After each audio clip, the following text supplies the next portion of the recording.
A veces tenemos acciones en las cuales inconscientemente el Espíritu te está llevando a una exposición a la verdad, pero después nosotros en nuestra inmadurez no la sabemos aprovechar. Entonces, ustedes pueden estar acá sentados, pero su cabeza está en un partido de fútbol, está en su vuelta a su casa, en lo que están charlando, lo que sea. Entonces, lo que sería muy importante que ustedes sean intencionales con el oír, que ustedes entiendan que si llegaron acá no es porque los trajeron, sino porque el Padre los trajo, el Espíritu los trajo, y hay que aprovechar el tiempo que Dios nos dio. Quiero que ustedes por 5 segundos se imaginen quiénes quieren ser ustedes por lo menos de acá a 10 años. Por 5 segundos imagínense cómo se imaginan ustedes en 10 años, cómo se imaginan en 20 años. Pero nadie puede llegar a un destino si no entiende el punto de partida. Entonces, lo que me interesaría hablar como fundamento en este primer encuentro es de dónde salimos nosotros y de dónde parte el ser humano. ¿Cuál es la problemática del ser humano? ¿Por qué nosotros necesitamos a Jesús? A veces hablamos acerca de la cruz de Cristo, pero en realidad nosotros no sabemos identificar por qué Jesús vino a morir por nosotros. ¿Por qué nosotros tenemos una naturaleza caída? ¿O por qué Jesús tuvo que venir a morir por nosotros? ¿O por qué la cruz del medio fue la cruz más importante o la única que tenía un poder? Entonces hay una problemática entre Dios y el hombre. Y si nosotros no entendemos la problemática entre Dios y el hombre, vamos a vivir errados en todo lo que nuestra vida nos presente. Vas a tener mucha información bíblica, pero pasos desacertados. No vas a tener certeza en tus pasos. Entonces, si ustedes van desde el principio, que es Génesis, van a ver que Dios presenta la verdadera problemática de Dios con el hombre. Y quiero que ustedes puedan identificar que el Génesis, todo el ámbito del Edén, ahora mismo está pasando acá. Y ustedes van a dar cuenta que el ámbito del Edén se les presenta en su habitación, se les presenta en su escuela, se les presenta en su casa. Y quiero que me acompañen y que puedan identificar el ámbito del Edén. El Génesis a ustedes les va a presentar el problema del hombre. Y este era recuerden que está Adán y Eva en una perfecta comunión. Cuando Adán y Eva están en una perfecta comunión, la serpiente se les presenta, y cuando la serpiente se les presenta, ellos toman una decisión que es, según sus propios pensamientos, querer ser como Dios. Dios de repente se les aparece, no los encuentran, conocen toda la historia. Hasta que en un momento Dios le dice, ok, esta es la paga del pecado, es muerte. Lo que está haciendo Dios, le dice, antes de que ustedes sean sacados del Edén, les voy a profetizar una cosa. Y arranca la primer profecía de la historia de la humanidad. Nunca había existido una profecía. Y Dios da la primer profecía de la historia. Dios señala a la mujer y le dice, de tu vientre va a salir la persona, de tu simiente va a salir la persona que le pise la cabeza a la serpiente que a ustedes les hizo caer. Si ustedes ven toda la historia bíblica, van a ir viendo, después lo van a ver en Mateo, por ejemplo. Cuando ustedes abren Mateo, van a ver que en Mateo hay toda una genealogía. Van a ver tal, hijo de tal, hijo de tal, hijo de tal, hijo de tal, hijo de tal. Y van a ver cómo la Biblia siempre habla de quiénes son hijos. Mismo Jesús le decían, Jesús, hijo de David, ten misericordia de mí. ¿Por qué? Porque la importancia estaba en que si ustedes pueden seguir todo eso, desde mismo Noé. Noé queda una sola familia en todo el mundo después del diluvio, pero era la familia que tenía una descendencia de Adán y Eva, donde la simiente de Eva, que era Jesús mismo, estaba siendo cuidada. Dios a lo largo de la historia siempre cuidó la familia que portaba la simiente de Jesús. Por eso Jesús decía, Jesús, hijo de David. Y cuando hablaban de David, hablaban hijo de quién era, de Isaí. ¿Y por qué era el hijo de Isaí? Entonces siempre la Biblia muestra que desde esa profecía Dios cuidó a la persona que portaba la simiente de Jesús, porque Jesús era la persona que iba a pisarle la cabeza a la serpiente. Lo que Dios habla siempre se cumple. Ahora, el problema no era Noé, no era Moisés, no era José, no era Abraham. El tema era que ellos portaban la simiente, ellos estaban trasladando la simiente donde tenía que ser trasladada para que llegue a la cruz, para que muera por nosotros y nosotros seamos devueltos al Edén de nuevo. Entonces van a ver cómo todos los profetas explicaban esto y decían: tienen que cuidar esto, este es el ungido de Dios, está pasando esto, tiene que ser trasladado acá, tienen que ser trasladado allá. ¿Por qué? Porque el diablo no tiene un problema con vos, ni conmigo. El problema del diablo es con la simiente que portamos. Históricamente, el problema del diablo fue que nosotros portábamos la simiente de lo único que le puede pisar la cabeza a la serpiente. Entonces, cuando empezamos a entender eso, nuestro orgullo baja, nuestra egolatría baja, los celos ministeriales bajan, porque el tema no es lo que nosotros podemos hacer, sino lo que portamos. Entonces, van a ver, cuando ustedes leen la Biblia, antes de que Jesús aparezca, todo el tiempo la gente habla en futuro. Va a venir, va a venir, va a venir, va a venir. Cuando Jesús aparece, la primer prédica de Jesús, por así decirlo, Él dice: el tiempo se ha cumplido. Lo que Dios dijo en Génesis 3, lo que el Padre dijo en Génesis 3, ahora se está cumpliendo en mí. El tiempo se ha cumplido. Entonces, Él dice de repente cosas como: ustedes saben para qué yo he venido, estos son los negocios de mi Padre, una cosa vine, apártate de mí, Satanás. Él ya sabía a qué venía, Él venía a morir en la cruz porque Él iba a pisarle la cabeza a la serpiente. Entonces, empezamos a ver la sombra del conflicto y la solución de Dios. El conflicto fue que el ser humano quiso ser autónomo. El ser humano mismo, Lucifer, cuando Lucifer en la gran revolución celestial se le presenta con los ángeles caídos a Dios en la eternidad y le empieza a decir: nosotros queremos tener un lugar de privilegio, y ellos quieren sentarse en el trono de Dios. Dios los echa, los tira, los desecha del cielo y los envía como ángeles caídos, básicamente, por eso se llaman ángeles caídos. ¿Por qué? Porque era el mismo problema que le pasa a Adán y Eva. Ellos quisieron ser su propio Dios. Entonces, Dios, ¿cómo es la solución de Dios para todas las cosas? Una semilla, una simiente, es la venida del Hijo. Entonces Dios, cuando vos tenés un problema, Dios siempre lo resuelve de la misma forma. Envía al Hijo, te presenta la simiente, te presenta la semilla. Desde el día 1 de la creación, Dios presentó la misma solución. Y hoy, en este encuentro, Dios está presentando la misma solución, que es la semilla, es la vida del Hijo. Algunos la vemos desde muy lejos, ahora otros lo estamos viendo de más cerca, pero la solución siempre va a ser la misma. Entonces, recuerden que el Edén no es que era un lugar físico, el Edén era un lugar, era un ámbito. El Edén era un ámbito donde ocurrían cosas.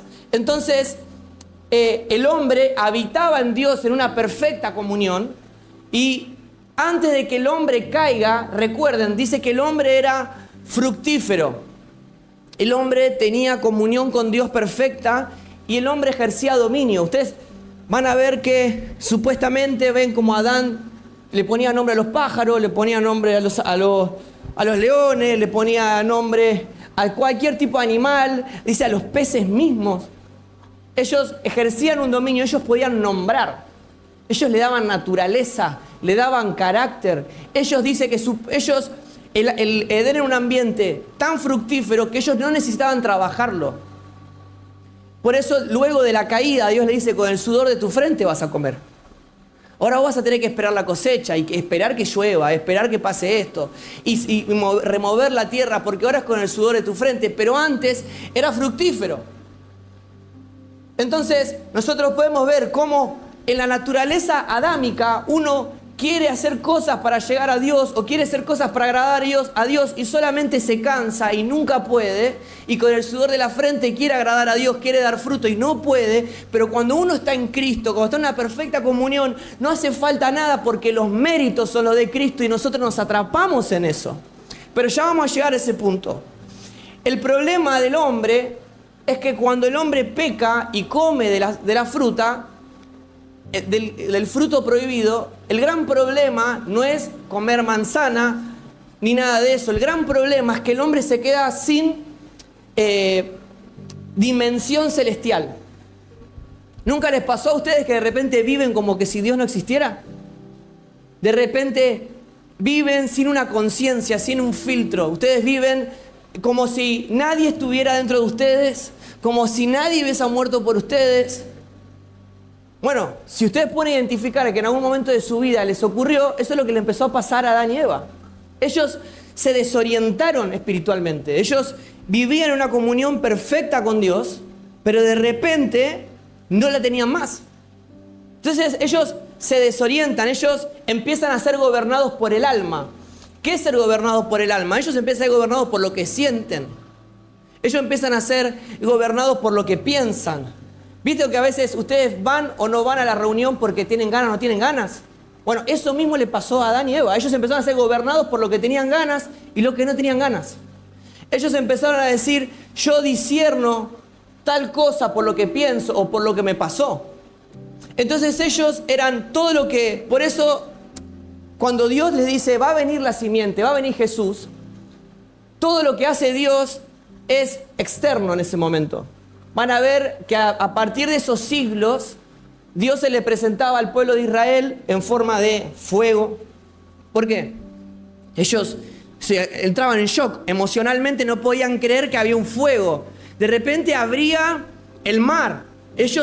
Sus ojos empezaron a ver algo diferente. De repente Dios les hablaba como un trueno y de repente sus oídos escuchaban. Ellos lo que necesitaban era algo sensorial.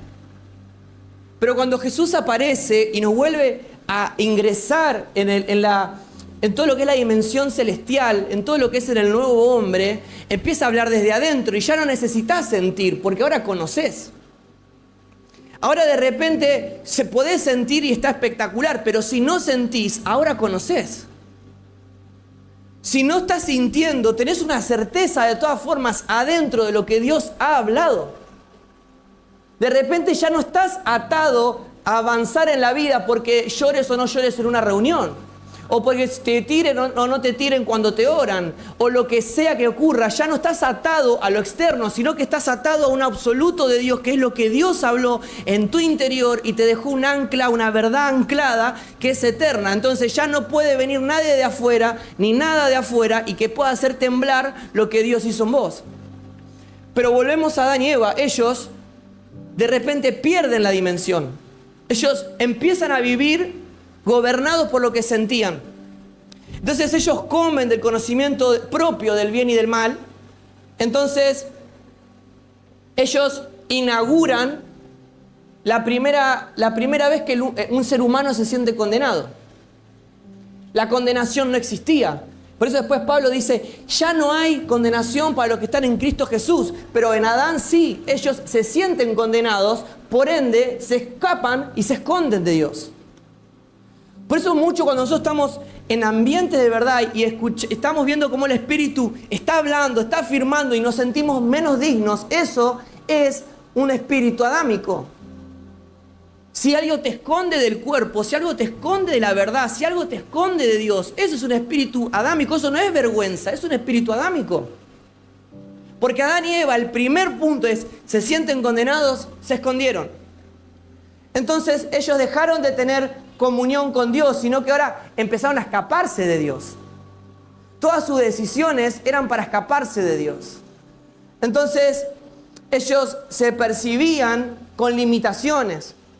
Y ellos empiezan a decir por primera vez lo que un ser humano dijo, estoy incompleto, me siento vacío. Entonces ellos empezaron a darse cuenta que algo les faltaba. Entonces quiero hablarles sobre este plano, el engaño, que estamos siendo nosotros atrapados en esta época por el engaño. Y quiero que me sigan bien, van a ver los personajes que se van a cruzar en esta historia. La serpiente es el primer personaje o el principal, el guasón de la situación. Ustedes van a ver que es como el villano que aparece ahí arrastrándose. Entonces, la religión no simplemente puede presentar la historia de el diablo, una serpiente diabólica, sino que también la serpiente es la representación de la idea de la religión en nosotros y todos los conceptos cuya fuente no son Dios. todo lo que forma tus pensamientos, todo lo que forma tu espiritualidad, todo lo que forma tus decisiones, pero provienen de una fuente que no es una fuente espiritual en Dios, sino que es una fuente ajena a Dios. Entonces, van a ver qué patrones usa la serpiente para engañar. Miren, el punto número 1, y anótenlo porque muchos van a ser engañados de esta forma en este tiempo. La serpiente en el punto número 1 engaña con la palabra de Dios. Miren lo que dice en Génesis 3:1. Con que Dios les dijo. O sea que el primer engaño, el primer patrón del engaño es con la religión. Empieza a decir, con que Dios les dijo. O sea, realmente Dios piensa. ¿Ustedes creen que Dios es esto? Entonces la estrategia del enemigo no fue simplemente tentar a Eva a comer una fruta, sino que el enemigo lo que quería era que Eva empiece a pensar de forma alternativa de Dios. Quería que Eva y Adán sean independientes en su forma de pensar. De repente viene alguien y dice, esto no es tan así. No es tanto como lo dicen, no es tanto como lo predican, no es tanto como lo lees, no es tanto como lo entendés. Entonces, el patrón del engaño van a darse cuenta que es cuestionar la palabra de Dios. Cuestionar los absolutos de Dios. Porque Dios le había dicho, de ese árbol no coman, no coman. Había un absoluto, era no coman, no era válida opinión. Pero la serpiente le dice, ¿Dios les dijo eso? Piénsenlo bien, ¿ustedes están seguros que Dios se los dijo? Después, la serpiente, el siguiente paso, van a darse cuenta que empieza a distorsionar el carácter de Dios. De repente empiezan a sugerir que Dios les está ocultando algo. Le dicen, no, pero es que Dios en realidad no quiere que coman esto, porque si lo comen van a ser de cierta forma. O sea, la serpiente lo que está diciendo es, Dios no es un padre amoroso, Dios es un juez que está dentro arriba de un trono, que te está por juzgar, que es aburrido, que es esto, que es lo otro, y Dios te está ocultando algo, Dios te quiere condenar, Entonces de repente distorsiona el carácter de Dios y empieza otro patrón de engaño aún más profundo. Después le propone una autonomía, le dice, ustedes van a ser como Dios, o sea, si ustedes comen, lo que Dios les está ocultando a ustedes es que ustedes van a ser como Dios. Y si ustedes son como Dios, van a saber lo que es bien y lo que es mal. Luego, le dice que la mujer vio el árbol que era bueno para comer y le pareció agradable a sus ojos y deseable para alcanzar sabiduría. Lo que está diciendo la serpiente, lo que quiere hacer es seducir el alma. La serpiente quiere seducir tus sentidos. La serpiente quiere introducir constantemente en lo que sentís, en lo que podés palpar, en lo que podés comprar, en lo que podés mostrar. Y dice que la mujer lo vio y dijo, esto fue agradable a sus ojos, a sus sentidos. No estaba simplemente que era linda, sino que a sus sentidos, a todo lo que estaba, ella lo que vio afuera le fue más importante lo que tenía adentro. Entonces, el pecado original, el pecado adámico, la naturaleza caída, no fue simplemente desobedecer a Dios. El pecado no es si que Dios dice sí y yo digo no. El pecado fue que ellos tenían un deseo de una autonomía. Ellos querían estar por fuera del mandato de Dios, por fuera del diseño de Dios. Ellos querían conocer y decidir por ellos mismos.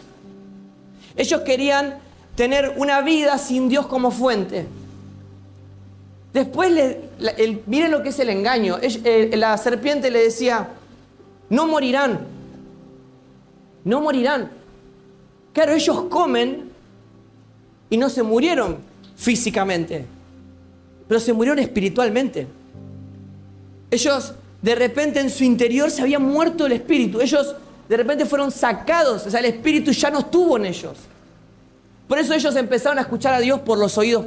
Ellos se asustan cuando lo escuchan a Dios, Hay un teólogo que me dejó mucha claridad cuando lo escuché, porque él decía que ellos se asustan cuando escuchan a Dios, no por miedo simplemente, sino porque por primera vez escucharon por sus oídos terrenales. Porque la comunión que ellos tenían era interna. Y de repente la comunión interna empieza a ser una comunión externa, y cuando lo escuchan se asustan. Entonces, ellos no solamente mueren, porque ellos comen y se dan cuenta que no murieron. ¿No les pasa que a veces se mandan una macana y dicen, uy, no se dio cuenta nadie? Vine, me paré acá, levanté las manos y nadie se dio cuenta de lo que estoy haciendo. Y no me morí. Y no me sacaron del grupo de alabanza.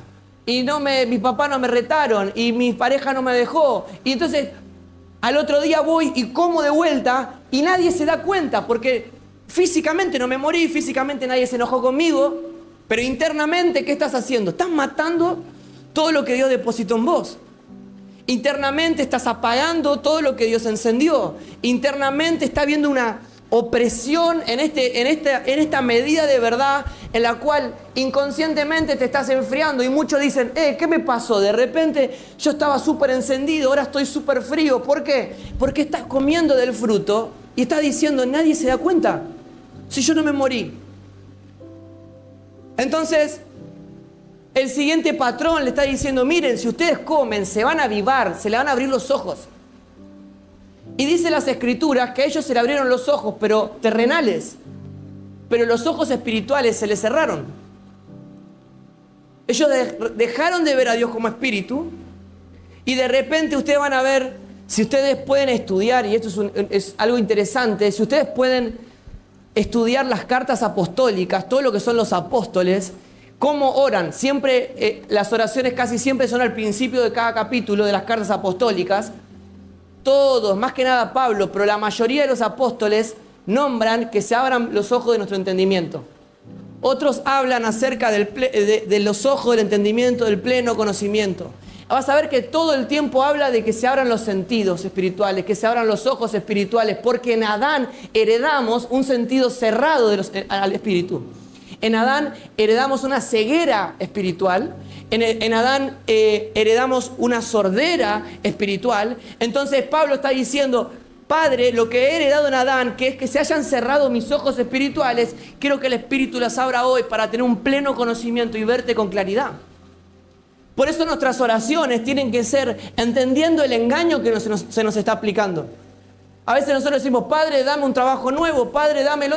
Nosotros en realidad tendríamos que estar orando, Padre, abrime mis ojos para ver todo lo que me estás dando, para ver todo lo que me estás mostrando, para mostrar las oportunidades que me estás trayendo. Entonces, mira, Génesis 3:7 dice, entonces sus ojos fueron abiertos. ¿Pero qué? ¿Para qué fueron abiertos? Y conocieron que estaban desnudos. Ahora de repente se dieron cuenta, sus ojos abiertos no fue para ver las grandes riquezas inescrutables que hay en Dios, sino para ver su vacío. De repente conocen una filosofía, de repente conocen una política, una cultura, pero eso te hace sentir peor. De repente entendés una doctrina que te hace sentir peor, que te hace ver peor, que te hace sentir vacío. Entonces, cuando el hombre se desconecta de Dios, pierde referencia. Adán y Eva pierden referencia. Entonces dice, ya no se ven en Dios, ya no se ven fructíferos, sino que se ven en desnudez, se ven vacíos. Entonces surge la culpa, surge la vergüenza y surge una necesidad de cubrirse. Por eso dice, entonces cosieron hojas de higuera y se hicieron delantales. Entonces, en la desnudez que está planteando es la pérdida de la gloria de Dios. Ellos perdieron la gloria de Dios. Entonces estaban vacíos. Por eso entonces entendemos que si no tenemos a Dios, si no tenemos a Cristo como el centro de nuestra vida, no tenemos nada, lo cantamos en todas nuestras canciones. Pero ellos lo estaban experimentando de una forma palpable. Ellos de repente dijeron, estamos desnudos, hemos perdido la gloria. La serpiente le dice, ustedes van a ser como Dios. ¿Saben qué? Es otra mentira. Primera de Juan 4:17. En esto es perfeccionado el amor en nosotros, para que tengamos confianza en el día del juicio. Pues como Él es, así somos nosotros en este mundo. Y la serpiente le estaba diciendo, mira, si ustedes comen van a ser como Dios. Si ustedes hacen esto, van a ser como Dios. La serpiente le está diciendo, si vos haces esto, vas a poder convertirte en lo que en realidad ya sos. Vas a poder llegar a la meta en la cual ya llegaste. Y dice, bueno, si pones cierta cantidad de dinero, Dios te va a bendecir. Si decís ciertas palabras, si tenés los 7 pasos, si haces esto, si haces lo otro, Dios te va a hacer llegar. Y Dios te está diciendo, esto es lo mismo que el diablo y la serpiente le hizo a Adán y Eva. Le estaba diciendo, hay ciertos pasos para llegar a Dios. Ustedes pueden llegar a ser como Dios si comen. Si ustedes prueban de este mundo. Entonces podemos ver que ya nadie en este mundo nos puede decir a nosotros cómo llegar a Dios. Jesús es el único paso para llegar a Dios. No se trata de dinero, no se trata de posición, ni siquiera se trata de palabras. Se trata de una sola persona. Estamos a una persona de Dios, que es la persona de Jesucristo. Ahora, la serpiente viene y te empieza a poner patrones religiosos, patrones económicos, y te está diciendo todo esto es lo que vos tenés que hacer para llegar a Dios, pero siempre por fuera de Jesús. Ahora de repente Jesús no era el objetivo para ser como Dios, sino que era un fruto, era el objetivo de ser como Dios. Entonces, le está diciendo otras cosas como van a conocer el bien y el mal. Y en esto quiero que me presten atención, porque es algo que ustedes viven en la edad que ustedes tienen. Lo que le estaba diciendo la serpiente no es que vas a conocer, le estaba diciendo vas a establecer el bien y el mal. En tu vida vos vas a decidir qué está bien y en tu vida vas a decidir qué está mal. Entonces, el mal de esta generación es que abandonan la imagen de Dios y establecen su propio Dios de bien. De repente, el árbol del conocimiento del bien y del mal es todo el tiempo comer y establecer para mí que está bien y establecer para mí que está mal. Entonces, la serpiente capaz hoy no se te aparece durante la noche en tu habitación, o la serpiente no se está apareciendo ahora entre las sillas y no se te enrosca acá, pero los pensamientos sí. ¿Y cómo aparece la serpiente? Y la serpiente te aparece en TikTok, con el influencer del momento, con la canción del verano, con las series que mirás, con las charlas que tenés en la escuela, universidad, en la calle. De repente la serpiente empieza a establecer pensamientos, sistemas de creencia, cultura, y empieza a establecer formas modernas de engaño. Entonces, ¿qué pasa? La serpiente va normalizando en la cultura establecer toda esta distorsión, todo este engaño. Entonces, ¿qué te dice el diablo? Lo que vos sentís es lo que sos. Y eso es un espíritu adámico, porque nosotros no somos lo que sentimos, nosotros somos lo que Dios dijo que nosotros somos.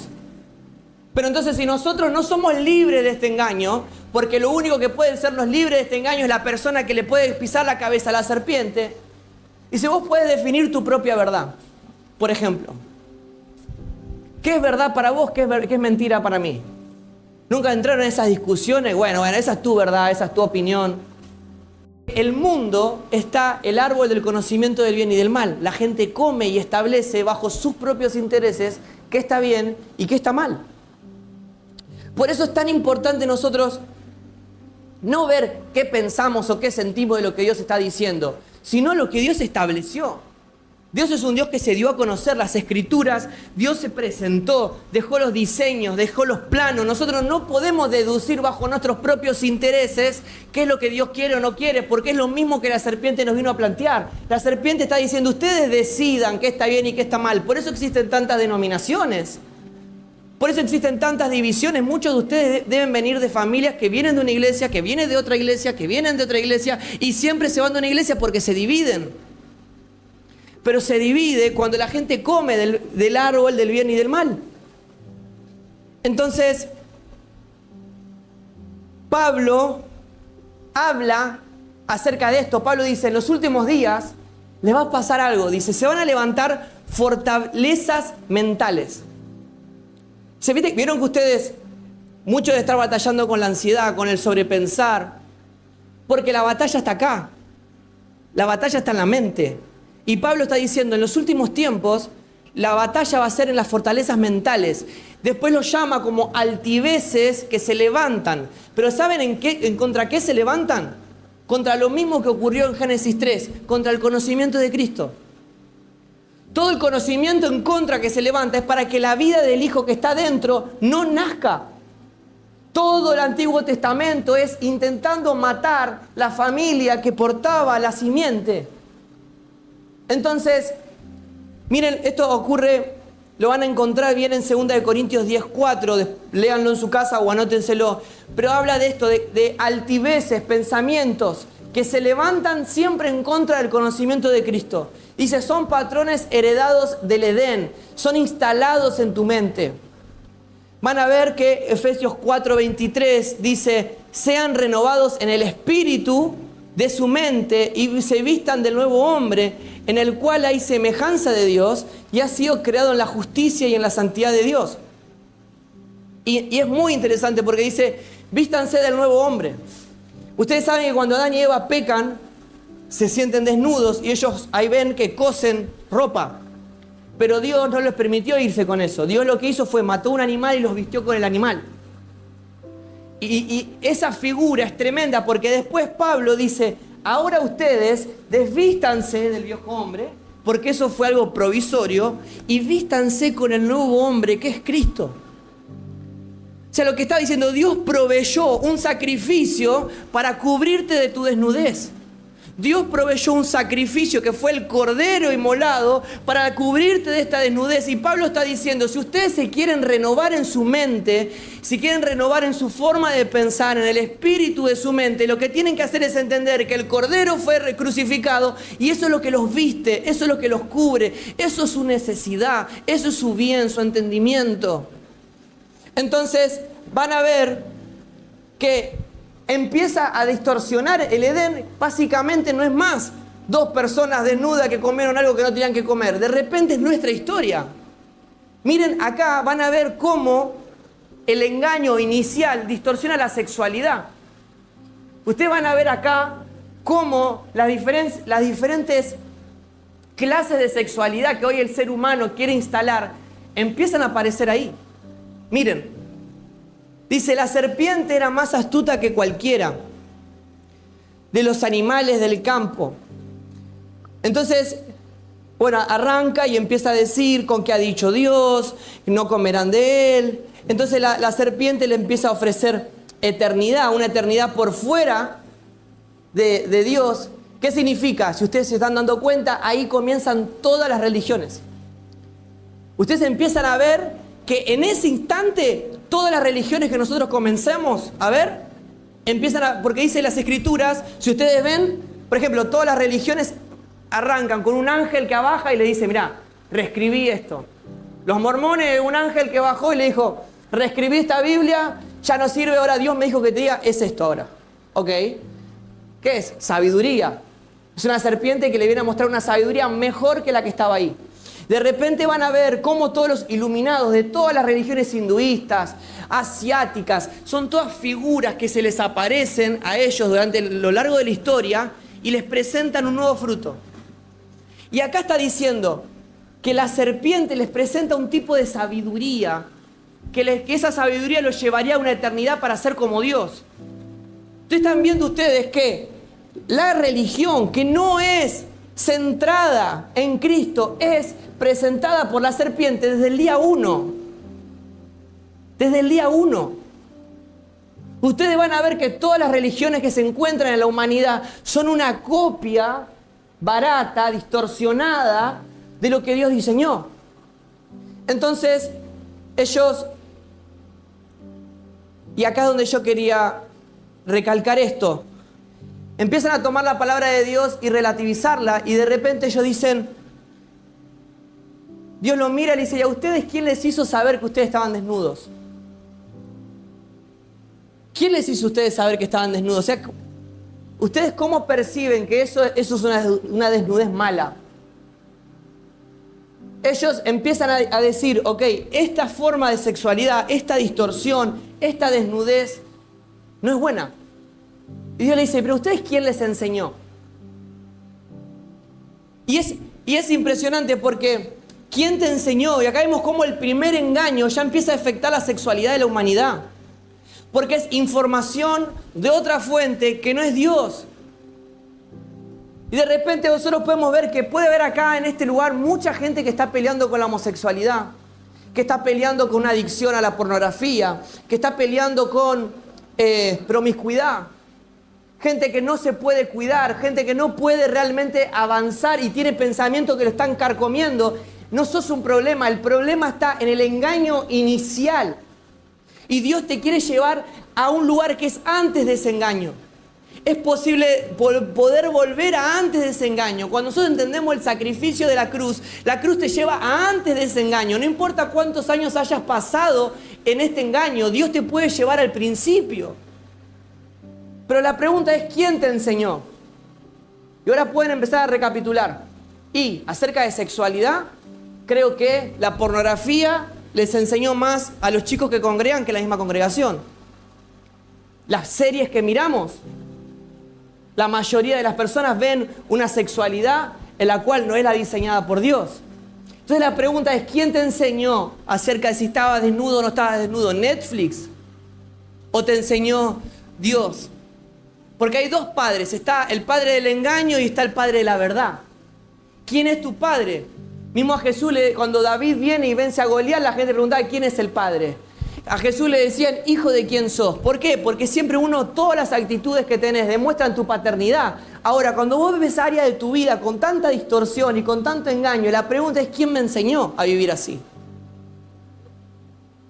De repente vivimos como iglesia, pero vivimos juzgando, condenando, siendo férreos, duros. Y de repente, ¿quién te enseñó a ser así? Si la iglesia es gracia, la iglesia es una casa, es amor, es redención, es misericordia. ¿Y a vos quién te enseñó? ¿La religión? ¿Que es parte del engaño? ¿O Dios? ¿El padre de la verdad o el padre del engaño? Entonces, empezamos a ver todo esto, cómo el engaño empezó a determinar nuestro accionar. Porque lo que vos creas en este tiempo de tu vida, en tu adolescencia, en tu juventud, va a determinar tu forma de actuar. Va a determinar tu forma de decidir. Y las decisiones marcan destinos. Todo lo que vos decidas en este tiempo va a marcar un destino para vos y para tu futura familia. Todo lo que vos marques en este momento, las decisiones que tomas, te va a marcar un destino, un camino en el cual o lo centralizamos en una verdad eterna o lo centralizamos en un engaño. Porque uno no puede tomar una decisión intermedia. Tomamos decisión por verdad o por mentira, por padre de verdad o de engaño. Entonces,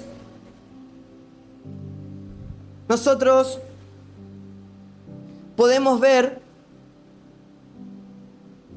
que Cristo empieza a ser presentado.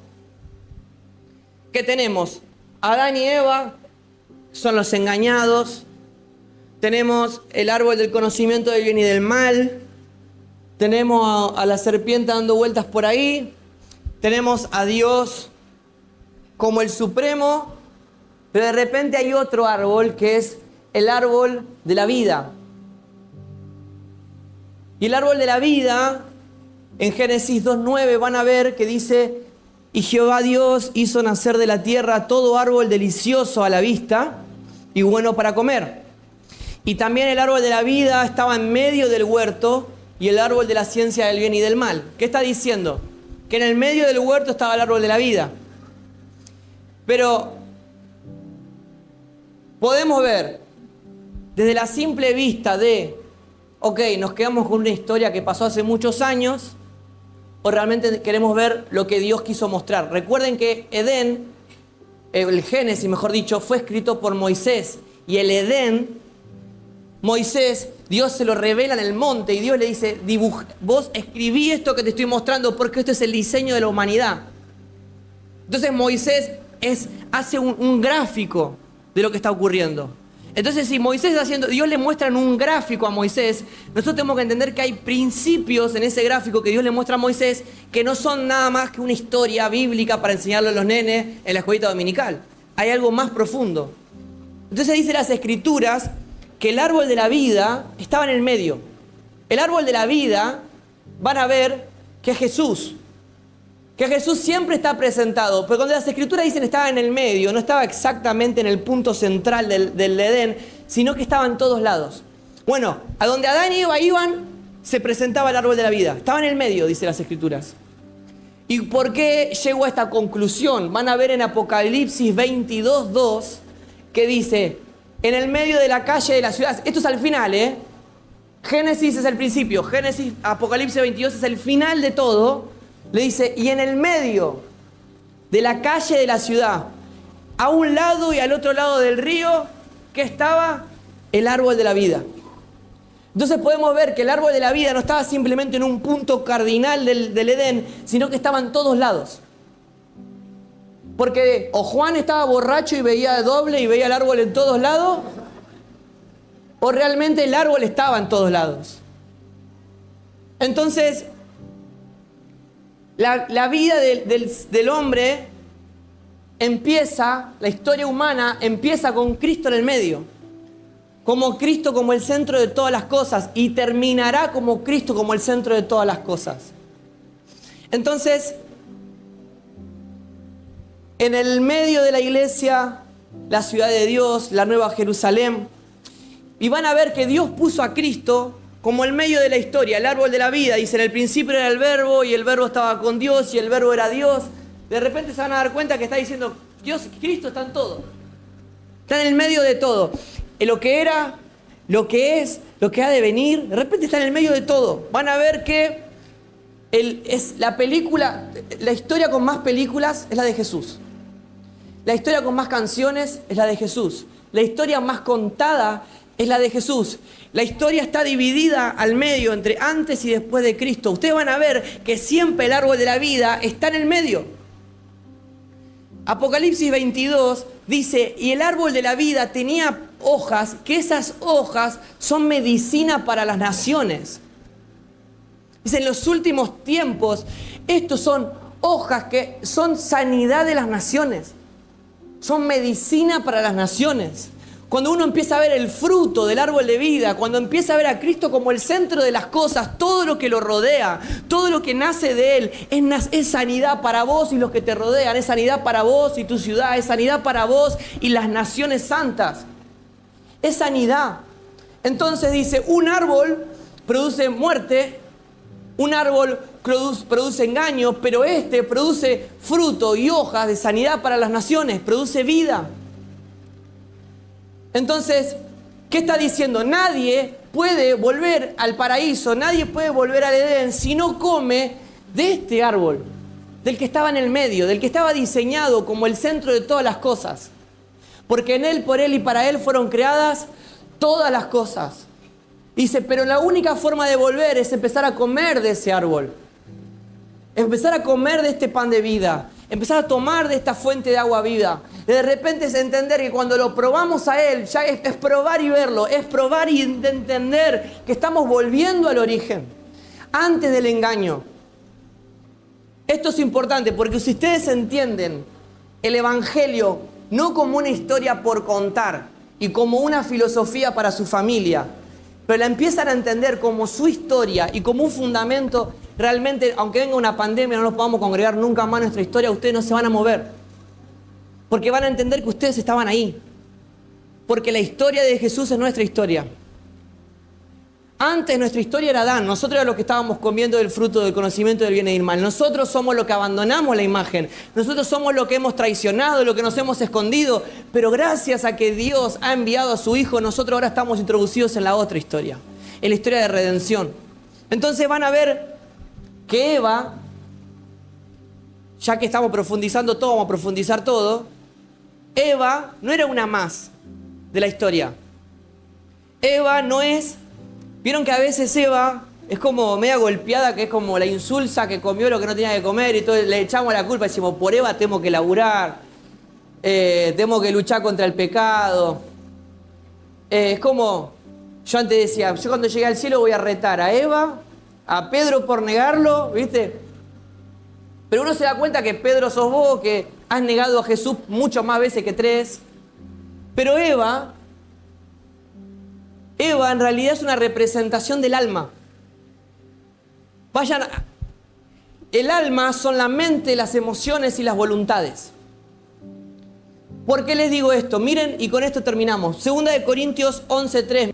Pero me temo que como la serpiente, con astucia, engañó a Eva. Punto número 1. Pablo le está diciendo, miren que la serpiente no engañó a Eva, ahora los está engañando ustedes. La serpiente sigue funcionando hoy. Entonces, si la serpiente está funcionando en ese momento de Pablo, también está funcionando en nuestros tiempos. Entonces está diciendo, pero me temo que como la serpiente con su astucia engañó a Eva, nuestros sentidos sean de alguna manera extraviados de nuevo. ¿Pero extraviados de qué? De la sincera fidelidad a Cristo. ¿Por qué? Porque a la serpiente no le interesa hacerte caer en la droga, en las adicciones, en el robo. Vos haces lo que... Vos matate como quieras, te dice la serpiente. Lo que yo quiero es quitarte la sincera fidelidad a Cristo. Yo lo que quiero es matar la simiente. Yo lo que quiero es que vos pierdas el foco, que vos pierdas la dimensión eterna, celestial. Entonces, la serpiente es la misma. Dice, ¿cómo la serpiente engañó a Eva? Ahora es con ustedes. Y esto es lo que el Espíritu nos está hablando en este tiempo. El Espíritu está diciendo, como la serpiente engañó a Eva, como engañó a los corintios, yo me temo que en Chaco estén haciendo lo mismo. Que la serpiente los esté engañando. ¿Pero en dónde? En sus sentidos, en su mente. Es la misma serpiente, no es otra serpiente. Ahora, ¿dónde engaña la serpiente? En la mente. La serpiente engaña en la mente. ¿De dónde te quiere sacar la atención la serpiente? Del árbol de la vida, la cual es Cristo. ¿Y dónde quiere poner la serpiente tu atención? En tus conceptos, el que vos quieras. Armate tu filosofía, armate tu forma de vivir, armate tu forma de pensar, armate tu denominación, armate lo que vos quieras. Pero sacá tu imagen y tu vista de la sincera fidelidad de Cristo. Entonces, si nosotros no escuchamos la voz del Hijo, vamos a estar escuchando la voz de la serpiente. Si nosotros no estamos atentos a la voz del Padre, vamos a estar atentos a la voz de la serpiente. Si el que nos guía no es el Espíritu Santo, va a ser la serpiente la cual nos guíe. No hay un punto medio.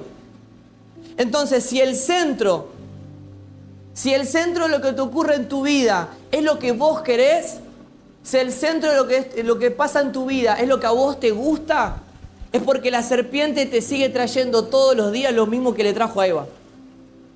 Si vos hoy te movés por lo que te gusta, por lo que querés, por lo que sentís, viviendo en una dimensión ajena a Dios, créeme, no la estás viendo porque la serpiente te viene caminando por la espalda todas las noches y te presenta el fruto. Te presenta un evangelio diferente. Te presenta un evangelio que tiene emociones pero no tiene compromiso. Que tiene luces pero no tiene desarrollo del carácter. Tiene reino pero no tiene Dios. Entonces, Adán y Eva cuando pecan se cosen su ropita. Se ponen delantales de hoja para sentirse que están cubiertos, por así decirlo. Pero miren esto.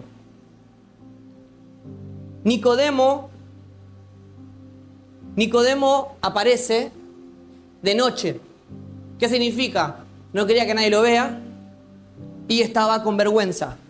Entonces Nicodemo se acerca a Jesús y le dice, Jesús, no puedo negar que vos algo tenés porque haces milagros y porque hablas con autoridad y la gente te sigue, no lo puedo negar, pero lo que quiero entender... Entonces Jesús le dice, no, tenés que nacer de nuevo. ¿Qué le responde Nicodemo? ¿Y cómo hago para entrar en la panza de mi mamá de vuelta? Y toda esa historia. Y entonces Jesús le empieza a hablar. Le dice, mirá, ¿Te acordás de Moisés?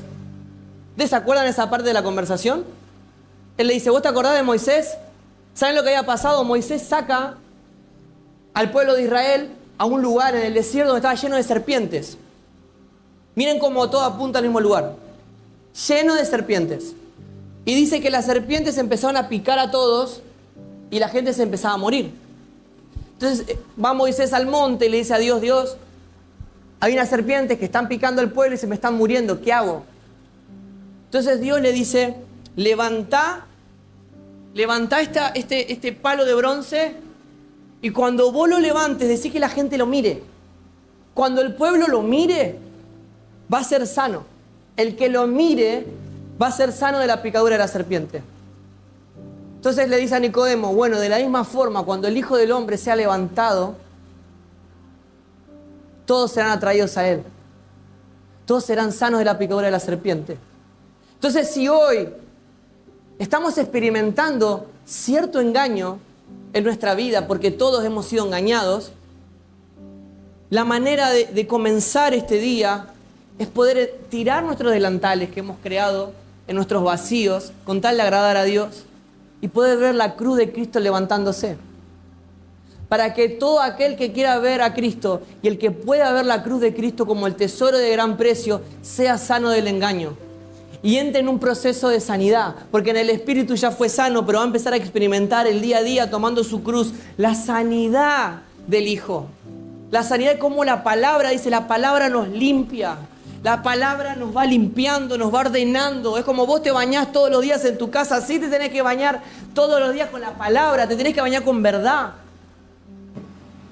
Todo lo que nace de Dios viene en forma de semilla. Vos vas a ver que todo lo que te pasa en la vida va a venir en forma de semilla. La semilla cae en buena tierra. Si es que cayó en buena tierra, esa semilla primero va a crecer en lo subterráneo. Vos no vas a ver el crecimiento. Vos estás regando una semilla o estás regando una maceta suponiendo que esa semilla por debajo de la tierra está creciendo.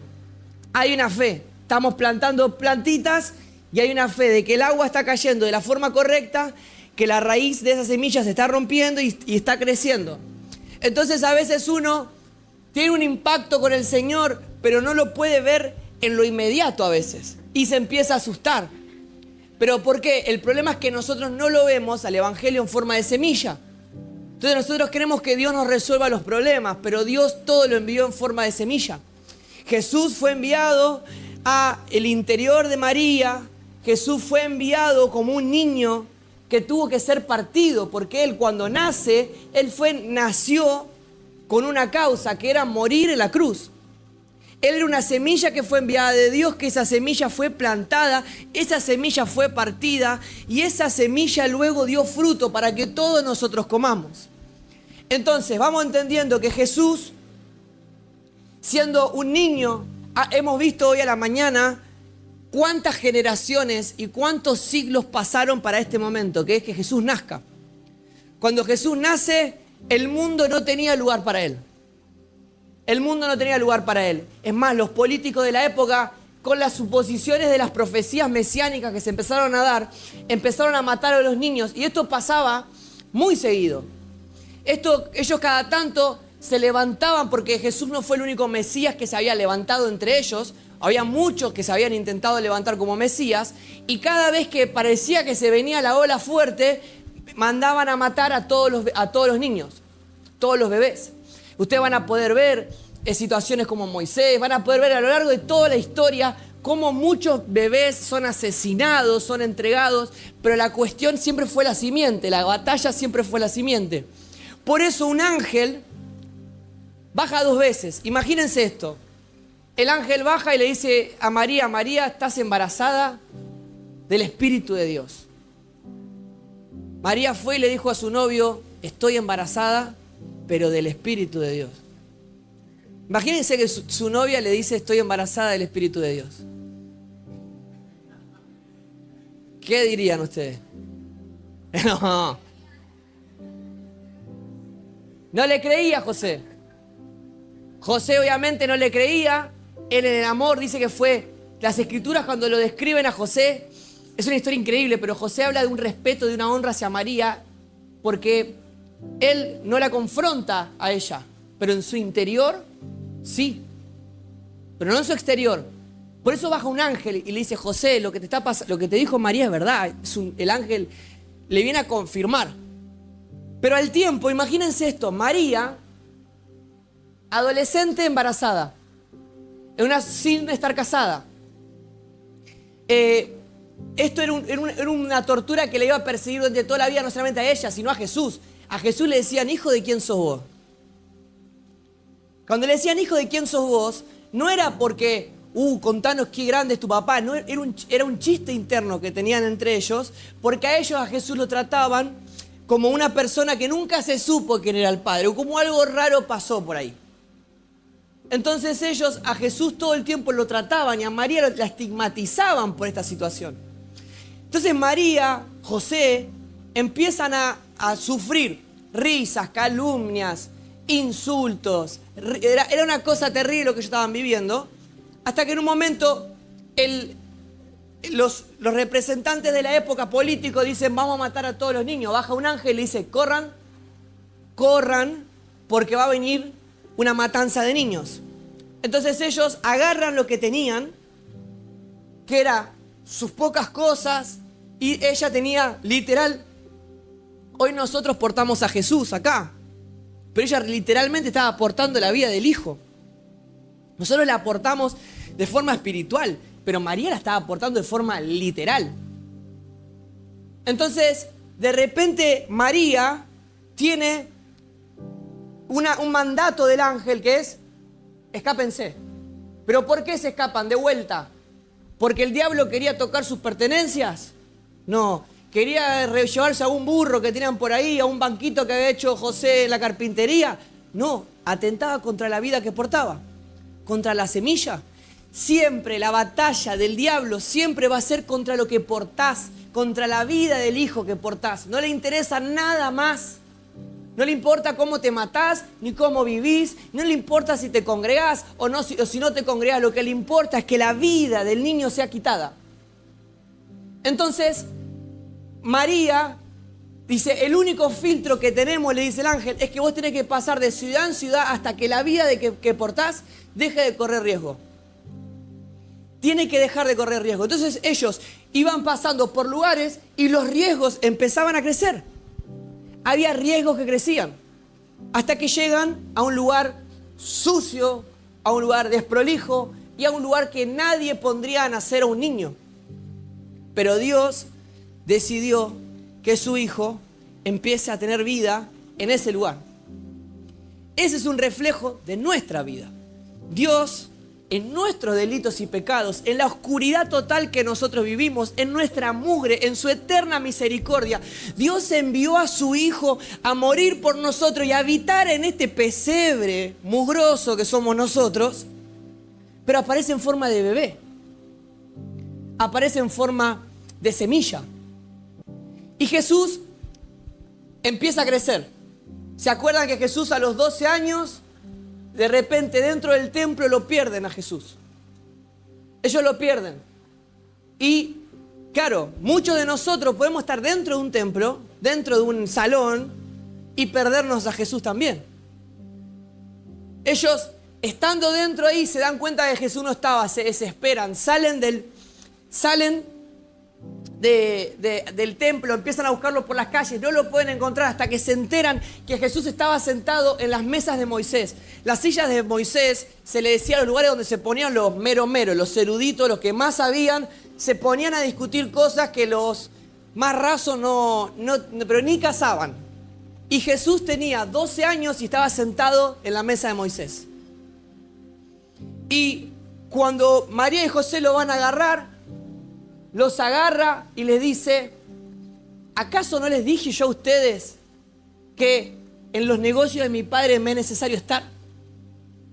¿Acaso ustedes no saben que yo tengo una causa? ¿Que yo tengo un propósito? Los negocios del padre no es económico, los negocios del padre es propósito, es causa. Entonces este niño de 12 años tiene bien en claro a qué vino a esta vida. Y van a ver cómo al tiempo, mientras la vida del hijo creció, no supimos más nada de José. Y eso es lo que nos va a pasar a nosotros. Nosotros vamos a salir borrados de la historia, vamos a terminar borrados del mapa, porque cuanto más crezca el hijo, menos vamos a aparecer nosotros. Y entonces ellos, todas las decisiones que tomaban, se mudaban de ciudad en ciudad, todo lo que ellos hacían era para cuidar esta vida. Pero cuando esta vida nació en forma de semilla, empieza a crecer. Entonces este niño a los 12 años le dice, miren, yo sé muy bien a qué vine. Esta es mi vida, esta es mi causa. Y la causa del Padre es la causa del Hijo. Entonces, si nosotros hoy nos podemos entender como hijos, tenemos que llevarnos de este lugar que tenemos una causa, que es la causa del Padre. Y la causa del Padre es llenarlo todo. Es llenarlo todo con el pleno conocimiento del Hijo. Es la formación del Hijo en toda la creación. Y poder vernos plenos en todo lo que nos ocurra. En la tormenta y en el día soleado. En la crisis o en la abundancia. En el entendimiento o en la ignorancia. Pero verlo completo en Él. Entonces, no necesitamos multiplicar hoy en día algo. No te hace falta decir, bueno, ¿cómo multiplico mis tareas, mi forma de hacer? No, el Espíritu Santo está diciendo, hoy aprendan a cuidar la semilla. Tomen decisiones. Van a tener que pasar de ciudad en ciudad en un montón de cosas. Van a tener que abandonar hábitos. Van a tener que cambiar de mesas. Hay mesas que nosotros nos sentamos a comer, que son mesas en las cuales Jesús las tumbaría. Y nosotros nos sentamos y charlamos. Y nosotros dejamos. Y no estoy diciendo, no se junten con los que no son cristianos. No estoy diciendo eso bajo ningún punto de vista. Jesús hace una diferencia abismal entre las mesas que son semilla y las mesas que son pan. Las mesas que son semillas son mesas donde vos te sentás a dar testimonio. Vos te sentás a hacer luz. Vos te sentás a poder dar, a tirar semilla de evangelio. Y las mesas que son pan son las que vos abrís tu corazón y podés comer del otro. Donde vos permitís ser vulnerable, donde vos permitís que esa opinión a vos te mueva hacia otra dimensión, a vos te mueva hacia otra ciudad. Elegí gente que te rodee, que ame más la verdad que tu zona de confort. Gente que te diga, estas son las mesas de reino y estas no son las mesas de reino. Gente que te diga, cambia de ciudad, porque si no cambias de ciudad va a correr riesgo la vida que portás. Cambia de ciudad. Entonces, hoy tenemos que salir de acá pensando más en cómo cuidamos esto que tenemos, más que cómo multiplicamos, cómo hacemos una iglesia más vistosa, en qué ministerio puedo yo aportar de mejor manera, o de qué tendrían que cambiar los líderes. No, lo que tenemos que hacer es cómo cuido yo principalmente esta semilla de evangelio, para que empiece a florecer. ¿A qué estación me tengo que mudar? ¿A qué casa tengo que ir? ¿Qué mesa tengo que tumbar? ¿Cuáles son los panes que yo tengo que comer? Entonces, no necesitas cuidar muchas cosas, solamente necesitas cuidar la semilla de evangelio, porque de esa semilla saldrán todas las otras muchas cosas que vos necesitas. Entonces, vamos a empezar a experimentar que el Padre dé testimonio de vos. Vos podés, en este momento, sacar una foto con un versículo, con una frase, con una canción y hacer que Instagram dé testimonio de vos. Que Instagram diga, este es cristiano, este los domingos va a la iglesia. Pero una cosa es que Instagram dé testimonio de vos, a que Dios dé testimonio de vos. Miren lo que dice Juan 15:26. Cuando venga el Consolador, a quien yo enviaré del Padre, es decir, al Espíritu de la verdad, que procede del Padre, está hablando del Espíritu Santo, dice, Él dará testimonio de mí. ¿Qué está diciendo? El Espíritu Santo va a dar testimonio de lo que vos tenés adentro. Entonces vos ya no vas a ser vos, sino que va a ser Él en vos. Entonces cuando hables vas a decir, yo no tengo capacidad de hablar, pero de repente me senté con un loco en la esquina, me presenté y me desconocí. De repente perdoné a alguien que nunca hubiese perdonado. De repente desarrollé un carácter que nunca hubiese desarrollado. De repente escuché al pesado que nadie quiere escuchar y lo amé. O sea, me estoy desconociendo y estoy reconociendo a Cristo en el otro. Eso es lo que está diciendo Juan. Dice, cuando ustedes experimenten la semilla, cuando ustedes experimenten al Espíritu Santo, el Espíritu Santo a ustedes les va a dar testimonio de mí. Les va a dar un testimonio, que es lo que tienen. Entonces Dios tiene placer de darte a conocer todo lo que tenés. Mismo si ustedes ven, Pablo dice el Espíritu Santo, no es, porque hoy pensamos que te toque el Espíritu Santo es revolcarte por el piso, que te salga aceite por las manos, y que son expresiones que pueden ser verdaderas o no, pero yo creo que sí. Ahora, pero eso no es el fin, ese no es el medio. Lo que dice el Espíritu Santo vino para demostrarles lo que se les ha concedido. El resto es parte de la expresión del amor de Dios, es parte de la expresión que vos podés tener en ese momento, pero el fin del Espíritu Santo es para demostrarte lo que se te ha concedido. Esto no lo estoy diciendo yo, te lo dice Pablo. Entonces hay que entender que Dios tiene este placer de todo el tiempo mostrarte lo que tenés, todo el tiempo mostrarte lo que portás, porque lo que vos tenés es una causa. Ahora, ¿cómo sé que yo vivo para una causa eterna o no vivo para una causa eterna? ¿Qué es vivir para una causa eterna? ¿Qué diferencia hay entre los que tienen una causa eterna y los que no tienen una causa eterna? El punto principal de todo esto es que el que encontró una causa eterna y tiene una causa eterna, él puede venderlo todo.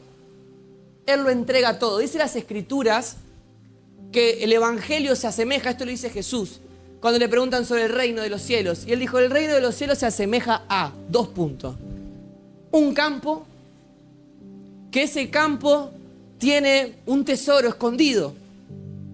Entonces esta persona, al entender el valor que tiene ese campo, va y con gozo vende todo lo que tiene para poder acceder a ese campo con esa riqueza. Entonces dice, eso es la persona que vio el tesoro. Una persona que al ver la magnitud de las riquezas que hay en Cristo va y lo vende todo. Decide entregarse a sí mismo, decide morir a sí mismo para encontrarlo todo en Él. Entonces van a ver mediante todas las Escrituras que hay un poder en vivir por una causa. Pablo decía esto, miren, por esta causa, él no estaba diciendo por las enfermedades, por los dolores, porque él pasó dolores, él pasó, cuando él escribió esta carta, este pasaje, él había pasado que lo engañan, lo hacen entrar en una ciudad, y cuando lo hacen entrar en una ciudad, lo molieron a palo, pero lo molieron, dice que quedó casi muerto, y las Escrituras describen que los que estaban con él pensaron que había muerto, y de repente lo meten preso, y cuando lo meten preso, ya era la cárcel final en la cual él ya sabía que iba a ser destinado a muerte y le iban a cortar la cabeza. En ese contexto, estando en una casita, en una celda muy chiquita, que lo mudaron a una casa porque de repente se convertían los soldados. Las últimas cartas de Pablo decía, los de la casa del César los saludan. ¿Saben qué significa eso? Que los soldados, los que lo tenían en la cárcel a él agarrado, se convertían y eran un grupo. Y de repente ya se convertían los de la casa del César. Entonces lo empezaron a meter, lo empezaron a aislar y lo metieron en una casa chiquitita, donde nadie podía saber dónde Pablo estaba, donde nadie podía encontrar dónde Pablo estaba, salvo Lucas. Entonces él le dejaba estas cartas. Y en ese contexto, no estábamos hablando de que alguien lo dejó de seguir en Instagram, en ese contexto, él dice, por esta causa yo doblo mis rodillas ante el Padre. Esta es la causa a la cual yo puedo vivirlo todo. Dice, ante el Padre nuestro Señor Jesucristo, de quien recibe nombre toda familia en el cielo y en la tierra. Dice, no solamente soy libre de la orfandad, sino que ahora tengo causa y la causa del Padre. En los negocios de mi Padre me es necesario estar. Esta es la causa a la cual yo estoy. ¿Qué pasa? Yo te digo esto, mirá, Pablo le pegaron, lo secuestraron, lo apedrearon, lo mataron. Y vos decís, hey, es un montón, ¿no? Pero la mayoría de los que hemos estado en algún campamento evangélico van a decir, yo levanté las manos y dije, aquí envíame a mí.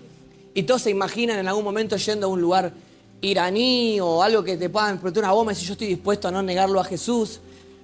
Pero a veces uno dice, yo moriría por la causa, pero para morir por la causa primero tienes que vivir por la causa.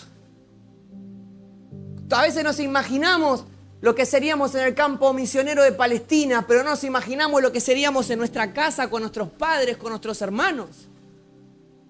No tenemos una realidad de la semilla con los hermanos que tenemos al lado en la congregación, con nuestros familiares. No tenemos semilla, no tenemos causa, porque la causa no es afuera, la causa es adentro. Y si Dios te usa en lo poco, te usará en lo mucho. Pero si vos podés vivir por la causa, créeme, que vivir por la causa te va a llevar a morir por la causa. Y Pablo, como vivió por la causa, está diciendo, yo por esta causa doblo mis rodillas. Porque los que tenemos Padre eterno, tenemos causa eterna. Ahora, si no tenés causa eterna, hoy es la tarde, hoy es el día para decir, yo necesito que el Padre me reciba como un hijo eterno. Porque a todos los que vamos a Él, Él nos recibe como un hijo. Pero si nosotros no tenemos causa, es un termómetro. Si vos vivís en tu vida sin causa eterna, el termómetro es, no lo estás viendo a Dios como Padre, lo estás viendo como juez, lo estás viendo como rey, pero no lo estás viendo como Padre. No puedes decir, en los negocios de mi Padre me es necesario estar. Entonces, todos los que tienen causa eterna son gobernados por la causa. ¿Qué significa? Lo que retrasa la causa no lo quiero. María no dijo, mirá, yo estoy embarazada, le dijo al ángel, no me moleste, yo no me puedo mover de ciudad en ciudad. Tengo la panza así, no quiero. No, lo que retrasaba la causa tenía que ser quitado. Miren, ustedes están en una edad de muchas decisiones, la mayoría. Algunos están por ponerse de novio, otros se pusieron de novio, otros están recién casados. Algunos están bastante solteros, pero en algún momento, con constancia, oración, va a llegar. Pero no saben lo bueno que es vivir con alguien que respira la misma causa que vos. Entonces, de repente, cuando vos buscas una pareja, buscás a alguien que respire la misma causa que vos.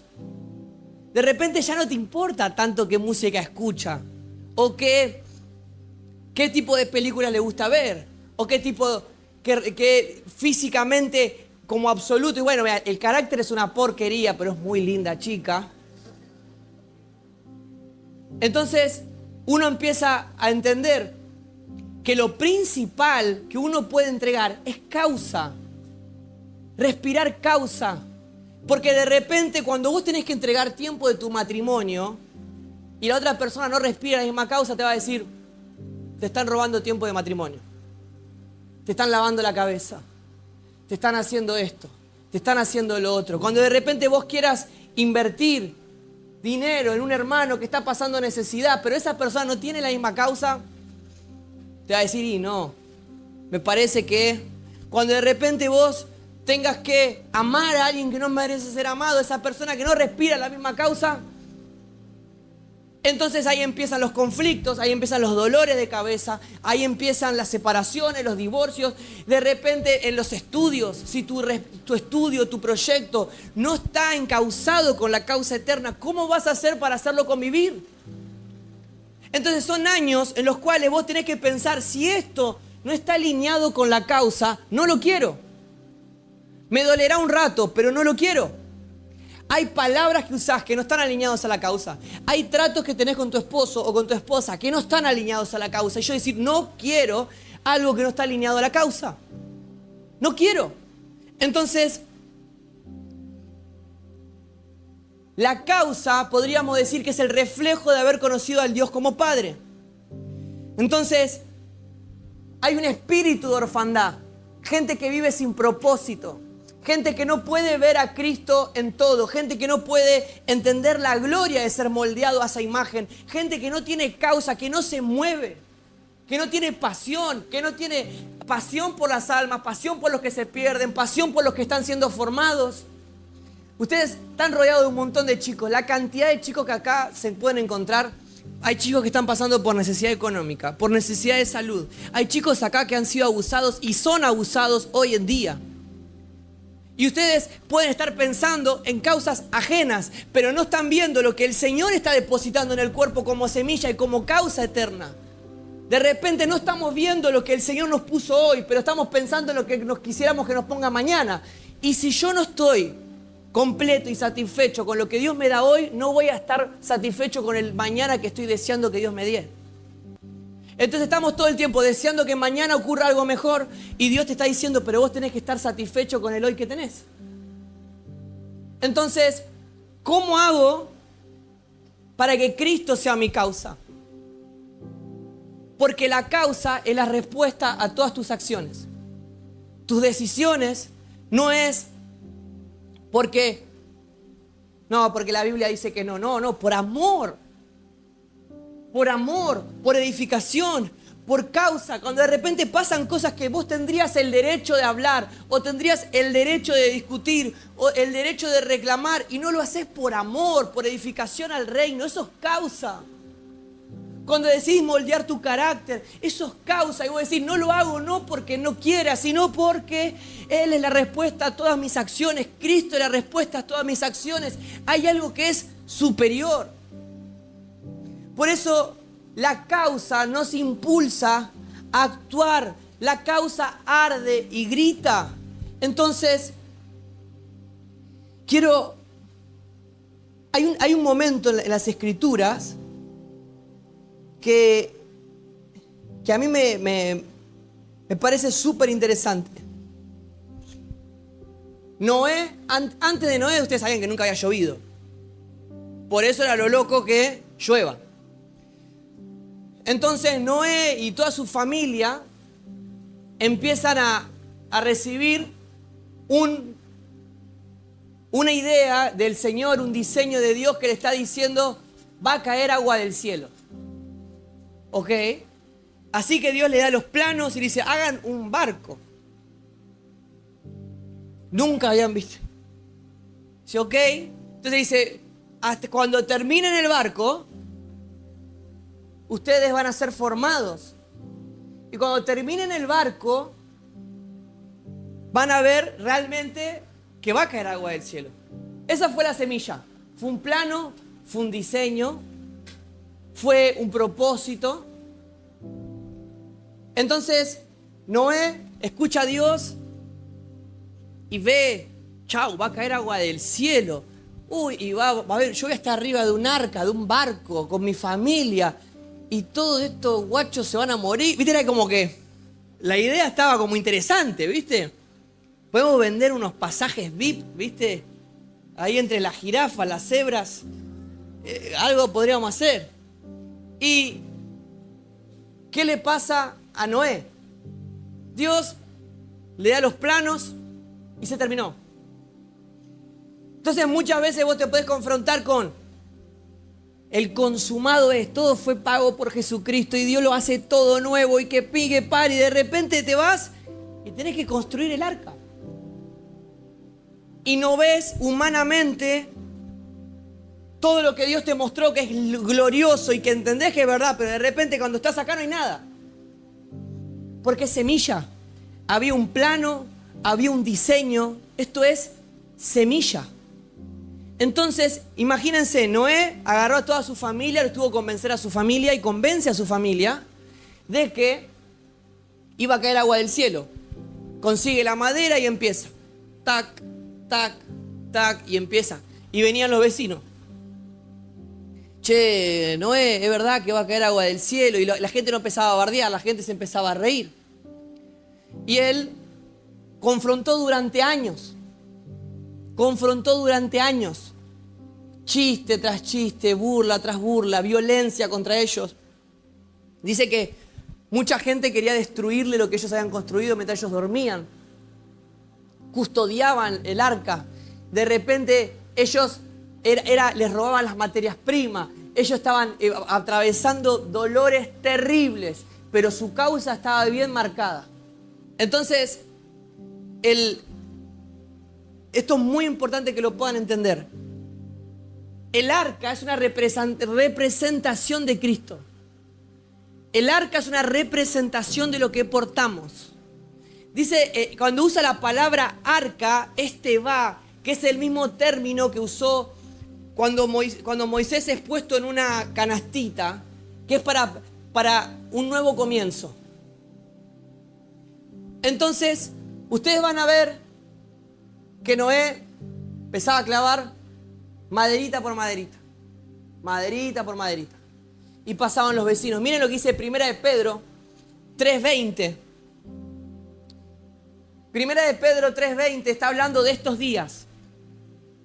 Está hablando de los últimos días. Perdón. Dice, los que en otro tiempo desobedecieron, cuando una vez esperaba la paciencia de Dios en los días de Noé, mientras se preparaba el arca, en las cuales pocas personas, es decir, 8, fueron salvadas por agua. Entonces, empezamos a ver que Cristo empieza a ser formado en nosotros. Empezamos a ver que Dios primero diseñó a Noé y después al arca.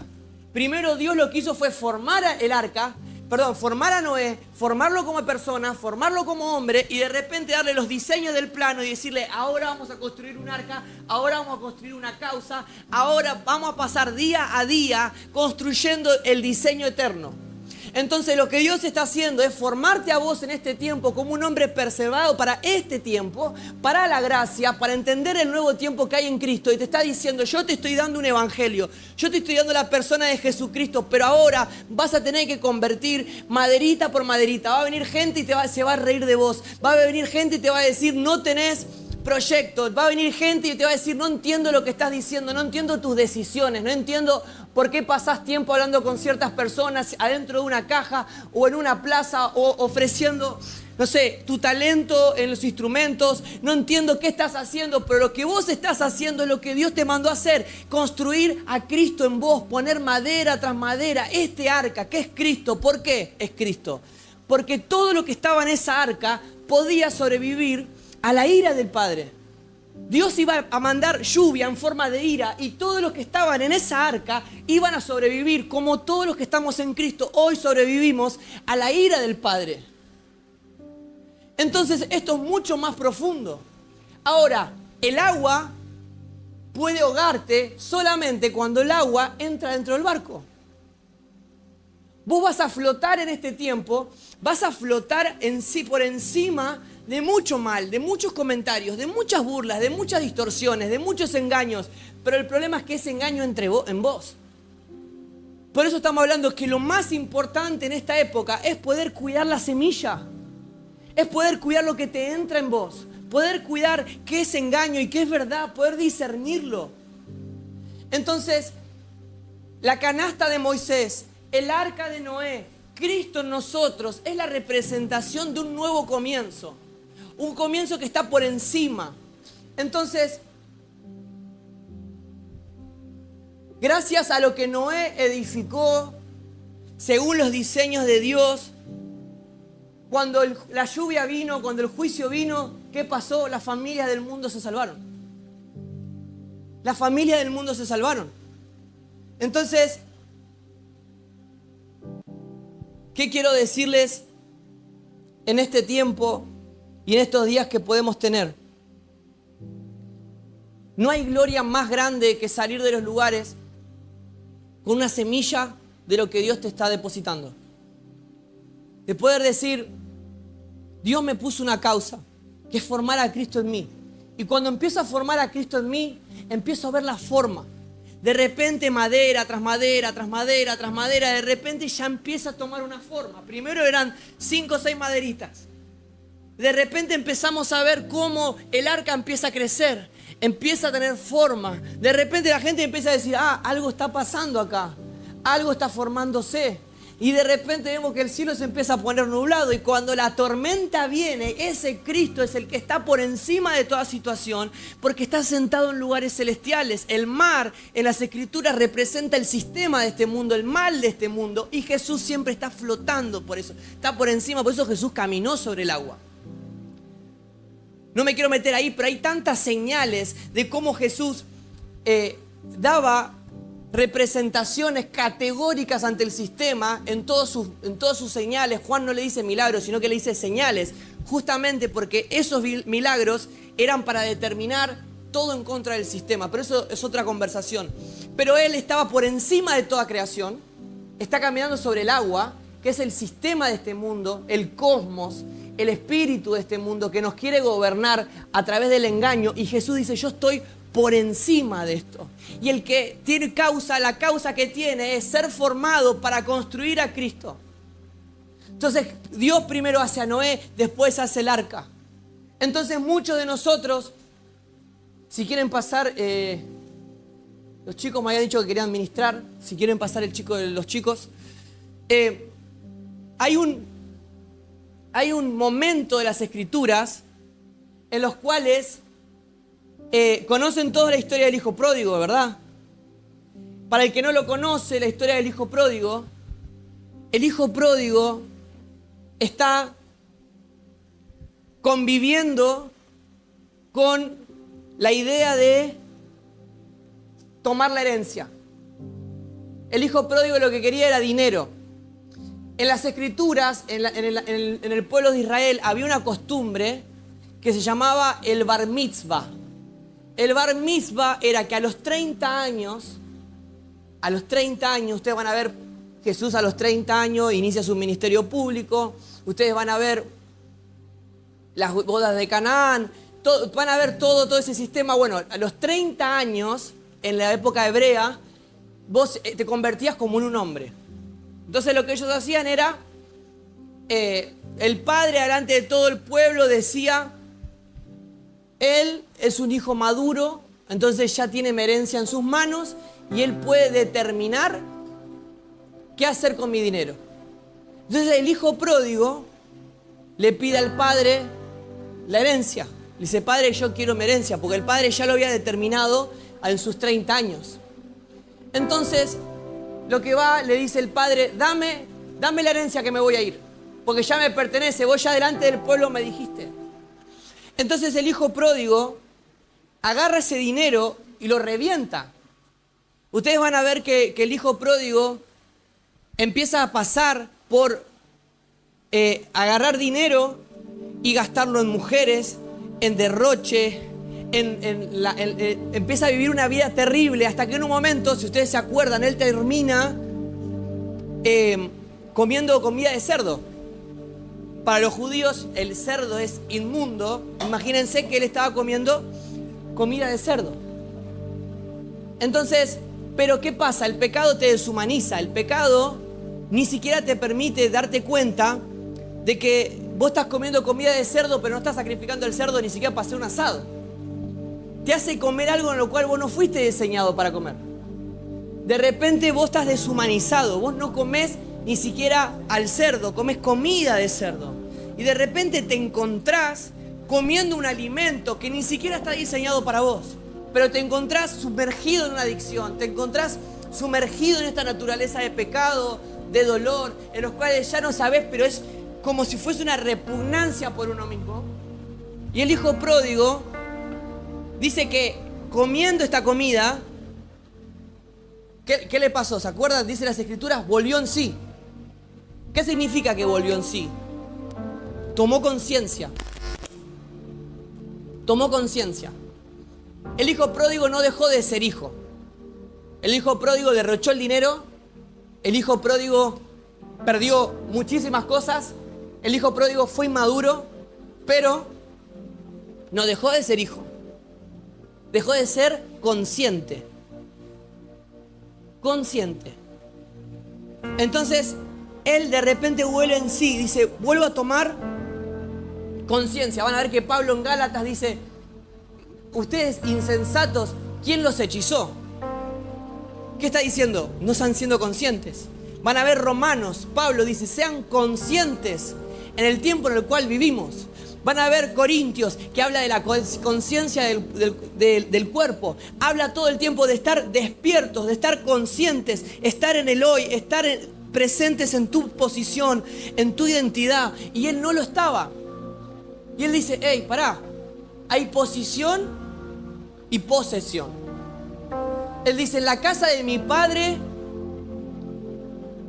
dice, hay comida. ¿Qué estoy haciendo en esto? En la casa de mi padre tengo una mesa, tengo ropa, tengo cama, tengo para bañarme. Entonces él dice, bueno, voy a volver con mi padre.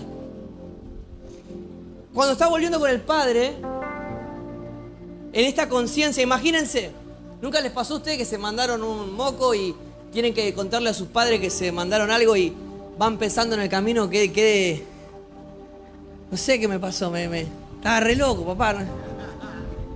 Y imagínense este tipo, se había reventado todo, había sido la humillación y él venía pensando en qué decirle al padre.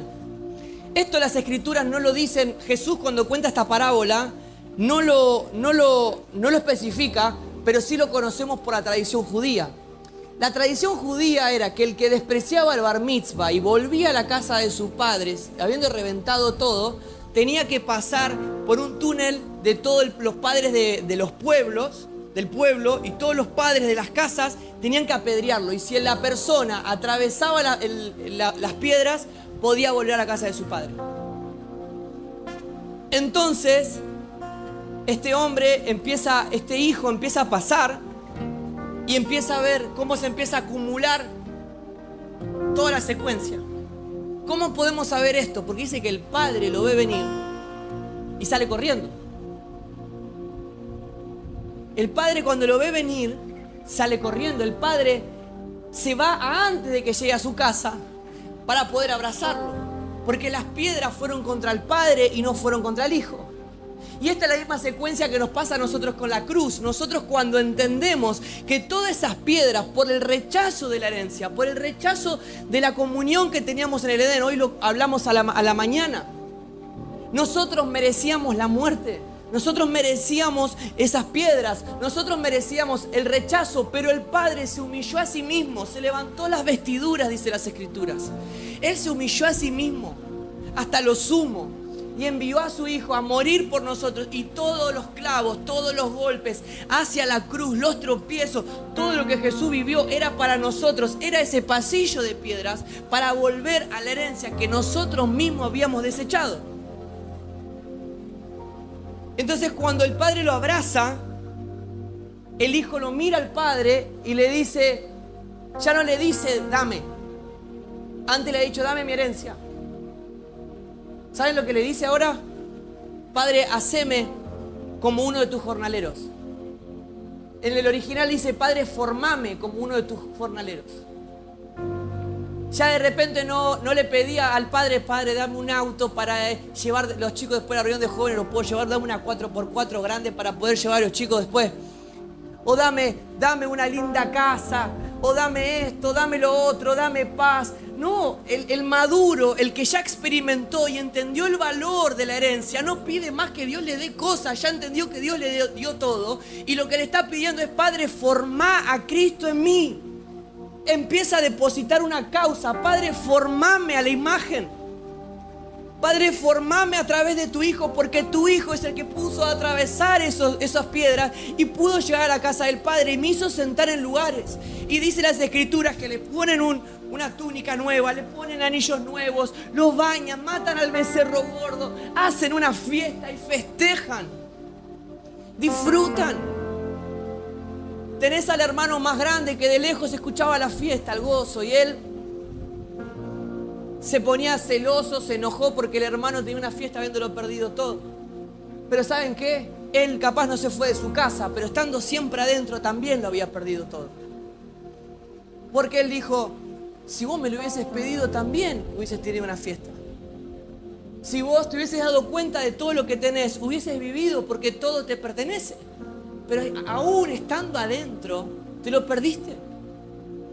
Entonces, en este tiempo, la causa viene a hacernos conscientes. El Espíritu Santo en este día viene a hacernos conscientes. Para el que está volviendo, atravesando las piedras por haber abandonado y haber derrochado todo. El que está destruido internamente y exteriormente. Pero también para el religioso que está acá adentro hace muchos años, pero no está contento y no entiende lo que posee. Ha perdido a Cristo adentro del salón y Jesús sigue diciendo lo mismo. No te lo dije, yo no te recordé a vos. En los negocios de mi Padre me es necesario estar. Hay causa, hay semilla, hay evangelio.